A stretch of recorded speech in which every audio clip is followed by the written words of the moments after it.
Hi, witches and spirit workers and occultists and curious folk. Um, I've entitled this talk offering, the poly-traditional witch, um, of which, we are legion. um, I wanted to talk a bit about, because I've been asked this quite a bit, what it means to weave and braid loyalty and commitment with and through and practice of multiple spirit working, magical, in my case, witchcraft traditions. What that can be like, things to look out for within yourself and others who might be asking or knocking at your door for training and initiation into a tradition that you're in.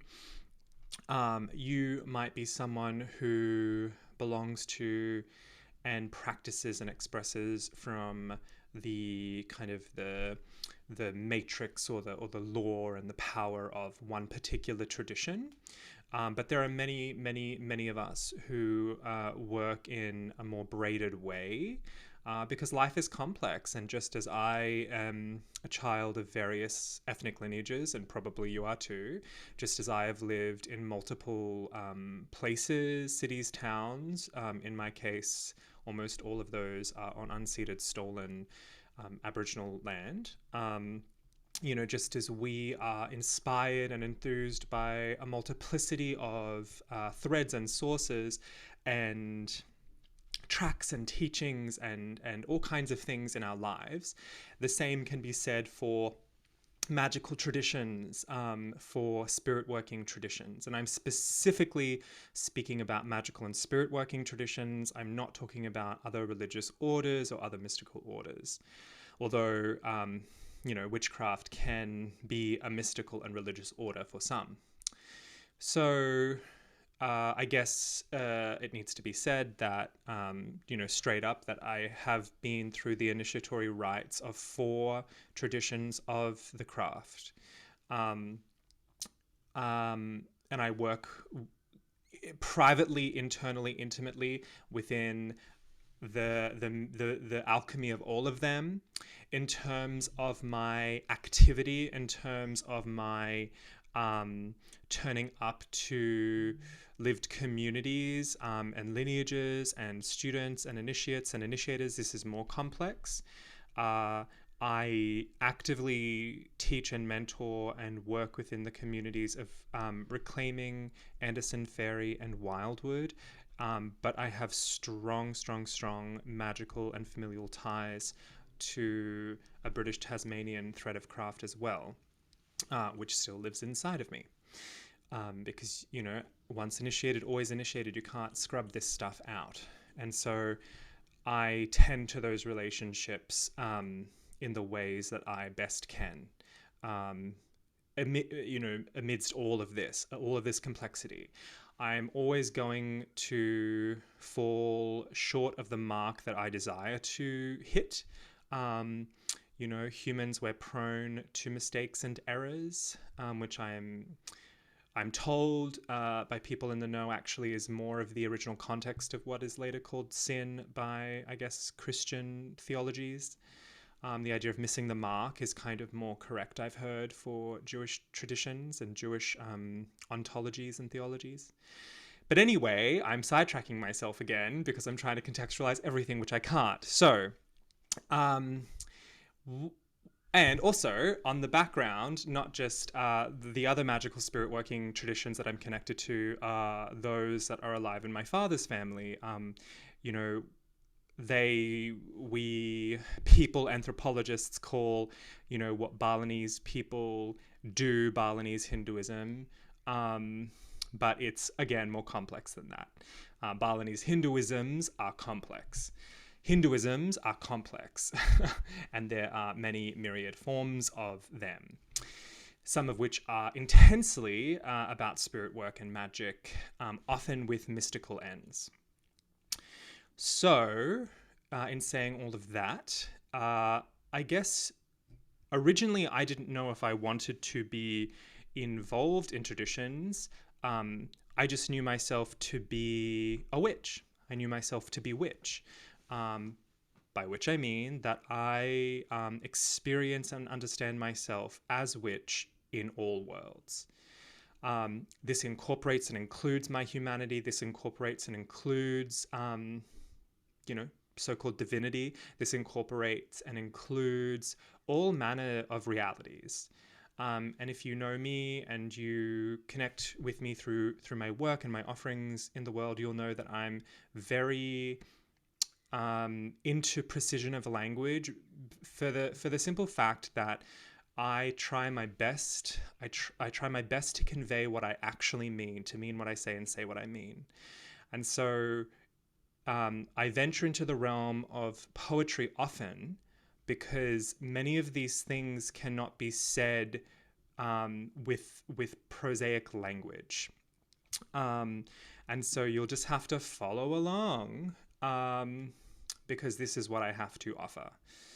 And if it's uncomfortable or complicated or hard, feel free to write to me because I'm really quite practiced at answering questions in a more direct manner.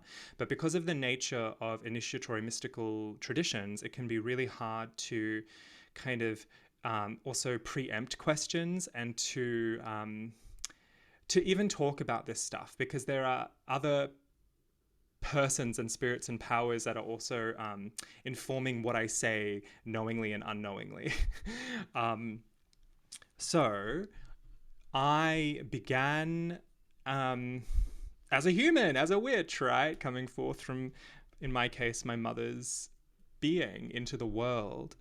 And I started zealously practicing the craft when I discovered it when I was 11 and 12. And I have not stopped. I did not look back. There was no reason to. It was just me.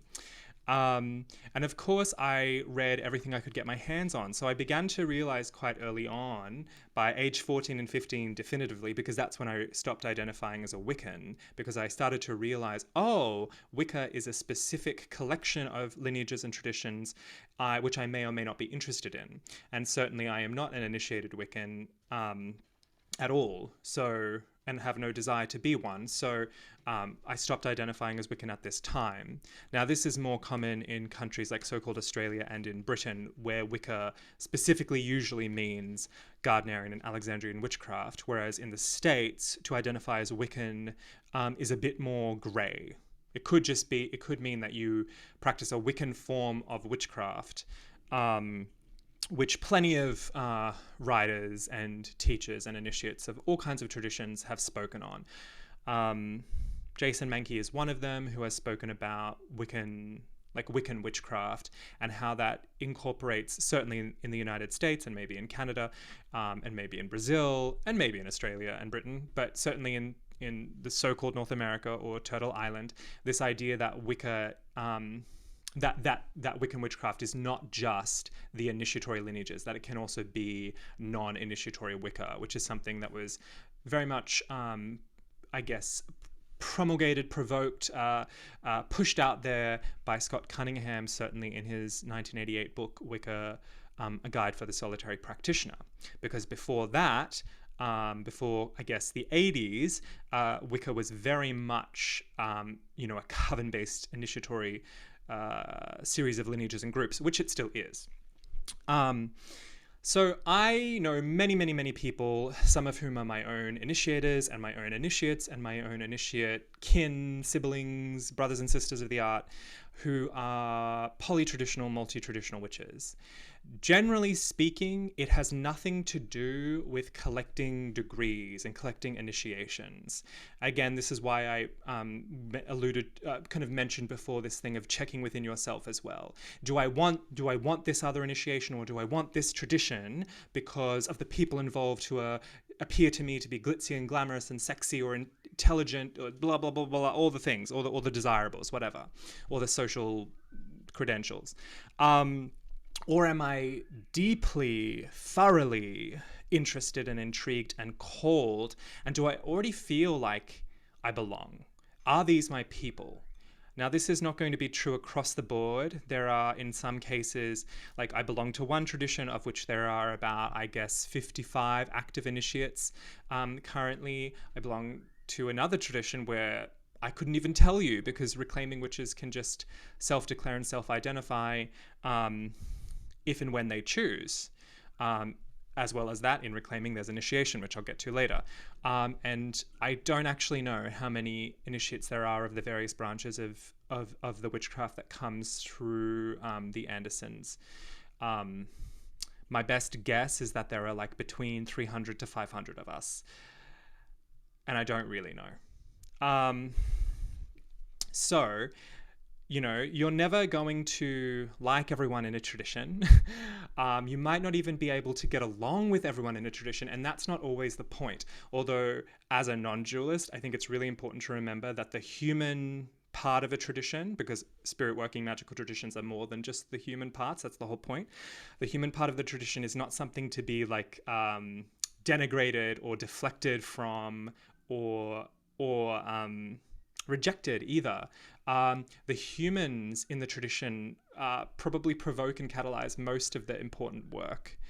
An example of this is that, you know, certainly in when I am working with someone towards initiation in the Wildwood tradition, there is a point I get to where I begin to consult with not only the other mentors and teachers, if there are some, sometimes that happens, but with the spirits and powers who sponsor the current of the tradition, who are the power of the tradition. Sometimes they will tell me, go ahead, with all manner of flavor and detail, to initiate someone that later it turns out to be, on a human level, quite a mistake. So this is when your human self-reflective capacities, your human intelligence, your human emotional intelligence, your human learning from harvesting years of experience in this vein. This is when this comes in handy. We cannot always just bow to the gods, and certainly not as witches. That's not really our style anyway, to bow to the gods and go, oh yes, you say yes, so we must. That's not actually what I've discovered to be the best take. It really does need to be a blend of deep human thought and feeling and inquiry, and the assent and the signs and the omens from the spirits and the powers and the gods of the tradition. Okay, so that's what I mean by let us not denigrate, defame, deride the human aspects. Unfortunately, it's often the human community that is the source of tension and disharmony and betrayal as well. Though not always the case. Sometimes spirits, sometimes the relationships between spirits and humans can also be burdened by such things. So do you resonate, like across the board, when you're looking at the humans who you know to be a part of this tradition, and never assume unless they have publicly or semi-publicly to you or somewhere else declared themselves to be a part of the tradition? There are plenty of people who have thought that several of my dear friends are Wildwood witches simply because we're close, and they are not Wildwood witches. They are witches, but they are witches of different traditions or not affiliated with groups or traditions at all. So this needs to be remembered. Never assume that you know who is in a tradition or not. Plenty of times as well, a person will not convey that information semi-publicly or publicly, so you will not know. But in general, if you do know them to be a part of a tradition or a group or a lineage, and you are interested and drawn to that tradition, group, or lineage, think about it. And use your skills. Observe and ask around. Now, this is where things get tricky, because people in the broader occult and witching and pagan and spirit working networks have all kinds of non-verified opinions and malicious gossip about each other. This is true. Unfortunately, this is omnipresent. So check with people who actually might know the person, who've either taken classes with the person or are affiliated with that person in some way, work in the tradition with those people, etc., etc., etc. There are always also going to be rotten eggs in every group. This is true. Here are things to think about. If anyone ever says to you, I need you to, stop all your other practices indefinitely. I need you to never read or look at podcasts or film or any kind of media. I only need you to get your information only from me. If anyone ever says, if anyone tries to stop your inspiration and like stem your relationships and journeys with the spirits and the mysteries, rather than asking, provocative questions or for clarification, or being like, yeah, wow, look at you. You just corroborated a whole series of things that you might not know about. Da, da, da, da, da. That is also a sign, right? If someone is in almost all initiatory witchcraft, specifically, contemporary witchcraft traditions I can think of right now, if anyone is ever asking for money to train you in that initiatory tradition and then to initiate you into it, that is usually a bad sign. Generally speaking, although there are caveats and et cetera, this is not the done thing. However, sometimes there will be, I guess, exchange between people. So I know someone who would be like, oh, send me music, in exchange for mentorship in a particular tradition, or help me out in my garden, or, I really, really need help around the house, or could you help me with my kids? To a certain extent, right? Like, it's not like you are now parenting my children. But sometimes, actually always, witchcraft is definitively about mutual aid. And so that is going to happen in various ways with various capacities. We all have different capacities. So that, think and feel through these things wisely, and also with your developing intuition, instinct, magical, divinatory skills. Observe, inquire, and be respectful. You don't earn a tradition. You don't it's also not promised to you. Like, if you are sitting there thinking, oh, I am destined to be initiated into so and so and so and so, check yourself before you wreck yourself. Seriously. Conduct yourself respectfully around the people who are committed and active initiates of a tradition that you desire to learn. The other thing is, it is not going to be an easy ride. A lot of witchcraft is deeply affirmative, and a lot of witchcraft, or all of it, ought to be deeply transformative. You will feel uncomfortable. You will be brought to the edges of your understanding of reality, of your understanding of self, of your understanding of the cosmos even. And ideally, if it's meant for you, you will pass through the eye of the needle and become an initiate, become an initiate of the mysteries. That's a phrase that is common across many, many traditions of the craft, spirit working traditions, etc. Now, I was mentioning money before. Of course, that's why I was being very specific about kind of contemporary witchcraft traditions. However, there are times, for instance, in my limited knowledge of the African traditional diasporic, religions and traditions, initiations are community affairs. Many, many, many, many people are required for all kinds of sacred tasks that cost money. So don't get your wires crossed with that. If you're like, oh, initiation shouldn't cost money, well, actually, they do, and they will in some traditions, and that's fine and normal. In terms of like going on then to pursue initiation in another tradition, this is where I am probably not the best example in the sense that I was undergoing. And this is just the way it happened. And this was by virtue not of me hunting for it, but of it coming right at me. So I ended up finding both Reclaiming and Anderson Ferry in the same year. I applied to student teach because I was invited to at the first ever Australian Reclaiming Community Witch Camp, which happened in over the Easter weekend in 2011. That kind of initiated and catalyzed my entry into reclaiming witchcraft. in kind of an unorthodox manner, but it's an anarchistic, complex tradition with many entry points. So it's not unheard of that someone would come through by beginning in student teaching. So I wasn't full teaching in that tradition. I was being mentored by experienced teachers in the tradition on a team of 6 people in a witch camp of 55 people, etc. So it was, a community effort. And I stuck around and I did undergo initiation into that tradition. I found Anderson Ferry at the same time. I started my formal apprenticeship in that tradition in December 2010, the same year that I had applied earlier that year to be a student teacher at that first witch camp in so-called Australia. So that happened at the same time.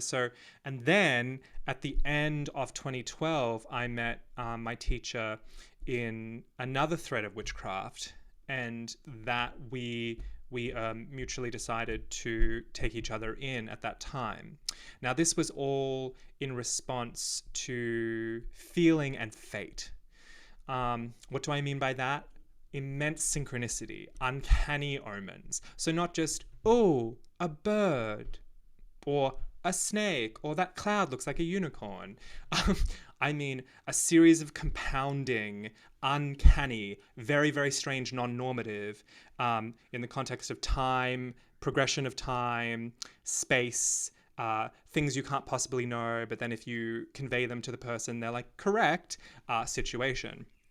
So often signs that someone is meant to be inducted into a group, order, lineage, tradition, those signs are being watched for by the elders and the experienced initiates of such covens and traditions. So you might also be being observed. So observe as much as you are being observed. You might not even know you're being observed, because in some cases you can't ask for initiation into a tradition, which is quite common in witchcraft. Like, lots of people will never extend that to you. They wait. They wait for you to take the fool's leap, or you to take that holy risk to ask, which I think is powerful magic, because it's, as someone who has done that, it's intense. It can feel very, very vulnerable.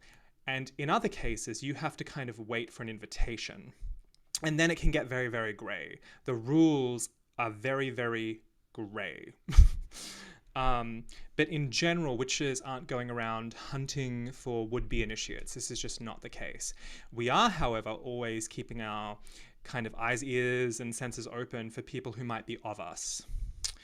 And so how does one, or how do I guess, harmoniously, justly turn up to all these commitments? And not just these. I have dedications to and oaths with and vows sworn upon my relationships with a range of different spirits and mysterious ones and great ones. And some of that is contextualized and held within the power of a tradition. Some of it is not. So as someone who's also got quite a lot going on with gods and spirits and saints outside of traditions, although really it's not that black and white, like it all mixes together.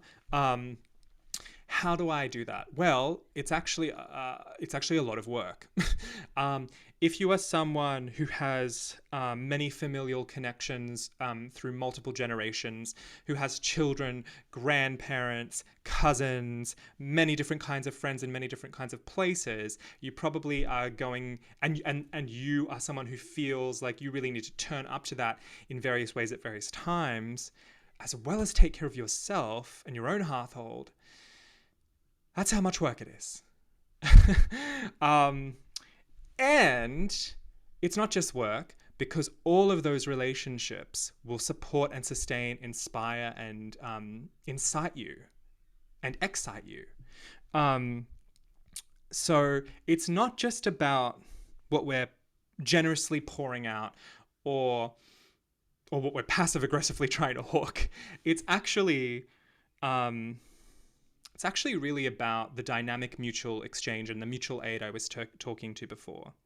So I'm constantly checking in with how am I in right relationship in these so-called mutual relationships. It's not always going to be comfortable. Look, I have experienced immense betrayal inside the craft. I have experienced, as a public and professional teacher, a lot of bullshit, like accusations based in nothing except, I guess, personal enterprise.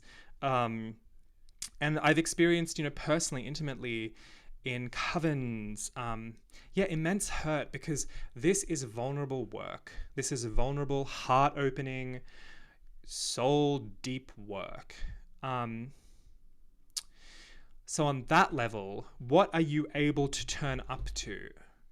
Sometimes we study a tradition for a while, and we get to a certain place where we realize that initiation into that tradition is not for us at this time. I have a few examples of that which I've spoken about in the past, but basically there was a time in my life where I could have really gone down a certain route, and out of love for myself, for the traditions that I was already deeply in love with, that's the other thing, in love, although that's a journey one sustains and is sustained by, and out of respect for that tradition and its tutelary powers and spirits, I did not go down that road, because I knew that I could not turn up to it in right relationship. I could not bring what I would want to bring. I could not be, respectful, and it wouldn't have been respectful. One of my mentors and dear friends once said to me, if you have drunk deep of a tradition, and it's deeply rooted in you, and it emanates out of you, and you've got to that place where that relationship journey dynamic is consistent and dynamic, then maybe then, if you do have an authentic, substantial desire to study and learn in another tradition, maybe then you can do that. If you have that, if you've been in the ins and the outs through conflict and back again, if you've done the work of reharmonizing and the work of turning up to right relationship, if you are in the practice of the disciplines, and if you have taught and passed on those teachings, then maybe then, if you do have that, earnest, authentic, substantial, thorough desire, then maybe then it can be time. Again, I had alluded to the fact that I was going through multiple initiatory processes at once. Not the only one I know who's done that. Quite a few of my friends have done that. Again, I would argue that for all of us in that context, it was very much about fate and feeling. But even then, we're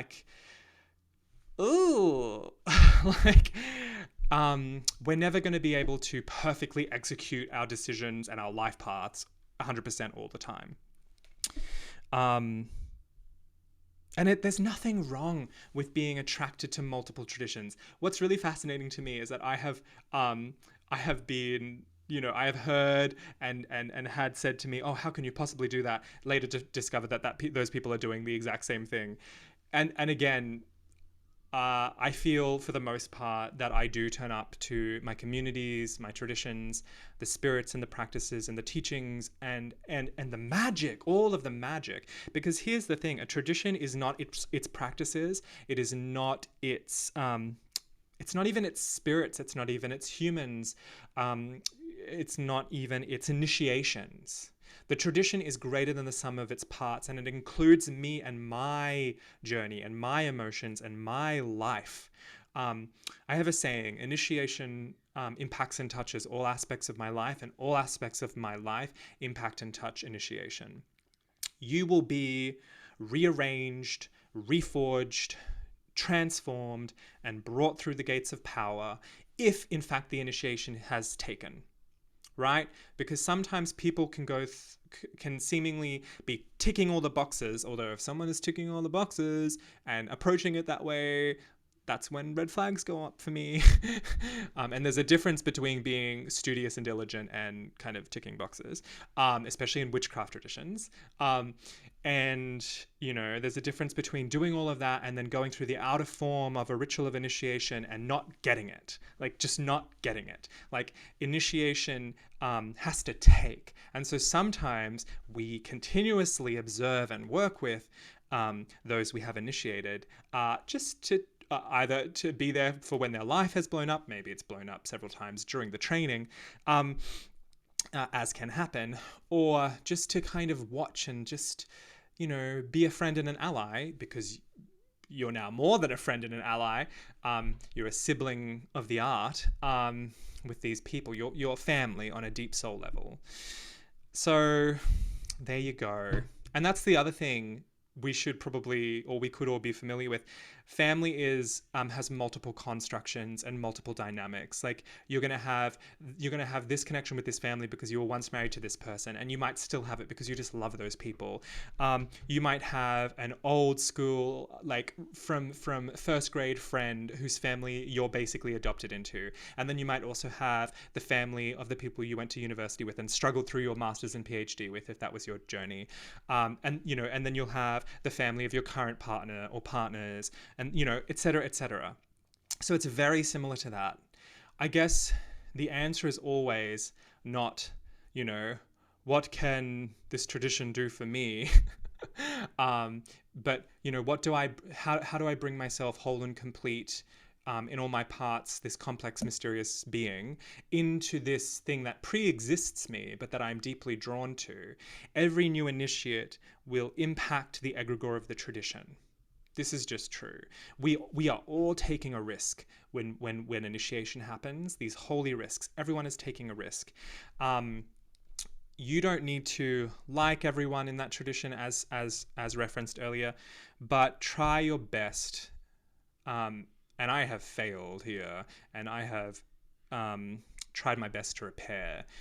Try one's best to turn up respectfully and curiously and willingly, to a point. Because there are assholes and there are manipulators and abusers, and those people unfortunately are sometimes initiated into sacred traditions and might even teach and initiate in those traditions. So you do need to be mindful of yourself as a human, as a person, as a witch, and of your sacred boundaries and of what is healthy behavior. Of course, mistakes are made, but unhealthy dynamics that are unquestioned and never spoken about and swept under the rug continuously, they do need to eventually be spoken about and worked through.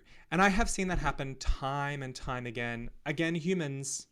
So let us not defame, deride, denigrate, reject the human aspects of tradition. They're actually deeply important. That's really a great source of a lot of the dynamic tension of a tradition.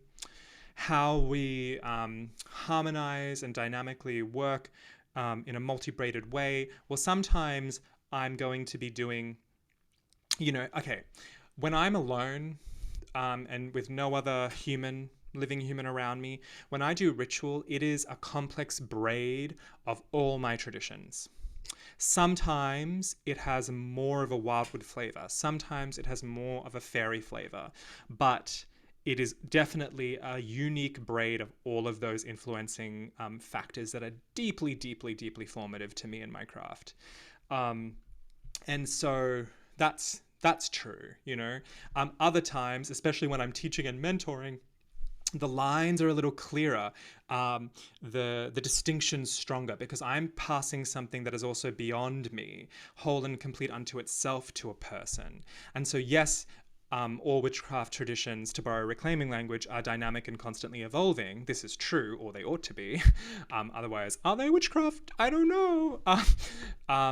But there is a greater than the sum of us parts, beyond us, living factor to a tradition. And that does need to be respectively tended to, especially in roles of teaching, mentoring, and initiating. This is true. And so it is common practice for people to say, while I might be your main mentor, I need you to go talk to this, and this person, in order to hear this or see this or feel this. And it is always a good idea to talk to multiple, respectfully, not like feeling like you are owed anything, but to respectfully engage and ask multiple initiates of a tradition, and even to engage with students of the tradition who are concurrently going through it with you. I have watched recently, there have been quite a few people in the past few years who have been being taught Wildwood by a whole new generation of Wildwood teachers. And it is such a joy and a deep, powerful delight for me to see that, because I get to watch these groups of students and aspirants go through it together and teach each other and provoke and excite each other along the way as well. And that can happen through Zoom. I have witnessed it, and it can happen obviously in person. And for some people and some neurodivergences, honestly, some distance and some Zoom is required for people to open up more and feel more secure about opening up. I've heard this from multiple people. So use all the tools within reason that are there within yourself. Wow, this has very much been about approaching traditions, learning in traditions, and also harmony between, if you are polytraditional. But I hope you're getting something out of this. And yeah, if you have any questions, pop them down in the comments below, and maybe they'll provoke another video. I just thought I'd get this. I've been thinking a lot about this of late. I'm often thinking about this because I am a polytraditional witch. I just had one of my initiation anniversaries. I just did 2 initiations recently in the last month in different traditions. I'm teaching in 3 traditions, so I'm really thinking about it and navigating it and constantly making sure that I am also inquiring and softening and focusing and deepening in the art always. And ultimately, it does actually require a lot more listening than it does talking. So I'm done talking. I hope whenever you are listening to this that you feel engaged by this, that you have more questions than answers, and that you are having a good day. Blessings, peace, praise, and power.